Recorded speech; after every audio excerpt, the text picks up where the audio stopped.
देखिए, दो चीजें हैं इसके अंदर, इसमें तो कोई शक नहीं है कि डेफिनेटली रियासत और रियासत के मफादात और जो कौमी सलामती है वो सबको मुकद्दम होती है। और रियासत के जितने भी अनासर हैं, खाए उसमें अदलिया है, मुकन्ना है, इंतजामिया है, और उन सब की अपनी अपनी जगह पे अहमियत है, और उस अहमियत को ही साथ लेके ही रियासत को आगे बढ़ाया जा सकता है। अब रही जहाँ तक बात के जो रियासती इदारों में या कौमी सलामती के इदारे हैं या फ़ौज पाकिस्तान है, उनके हवाले से जो आपके आर्टिकल 19 की वायलेशन है। आर्टिकल 19 कॉन्स्टिट्यूशन ऑफ पाकिस्तान का आज़ादी इजहार की राय देता है, लेकिन उसके अंदर कुछ कानूनी कदगने हैं कि आप ऐसी चीज बात नहीं करेंगे, नहीं लिखेंगे जो तौहीन अदालत के जुमरे में आती हो, ऐसी काम नहीं करेंगे जो दोस्त ममालिक के खिलाफ हो, ऐसी बात नहीं करेंगे जो इस्लाम की अजमत के खिलाफ हो, ऐसी बात नहीं करेंगे जो कौमी सलामती के इदारों के मुनाफी हो। तो ये वो सारी चीजें आईने पाकिस्तान के अंदर दर्ज हैं, और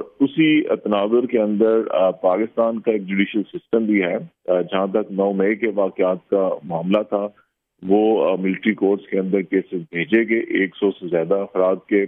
वो मामला सुप्रीम कोर्ट में आया। सुप्रीम कोर्ट ने जो अपना एक फैसला दिया है उसमें ये कहा गया है कि जो ये पॉलिटिकल एक्टिविटीज हुई और उसके तनाजुर के अंदर जो शरपसंदी की गई पॉलिटिकल एक्टिविटीज की आड़ में, उनके केसेस इंसदाद दहशतगर्दी की अदालतों में चलाए जाने चाहिए रेदर देन के मिलिट्री कोर्ट्स में। अब उसके खिलाफ पंजाब गवर्नमेंट भी, फेडरल गवर्नमेंट, डिफेंस मिनिस्ट्री भी और बलूचिस्तान से भी एक पिटीशन आई हुई है, अपील की गई है। तो अब ये मामला क्योंकि सब जुडिस है, तो इस पे हम कोई राय जो है वो इतनी अहम नहीं होगी हमारी।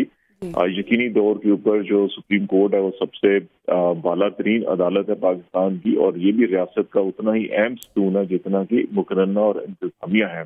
बिल्कुल।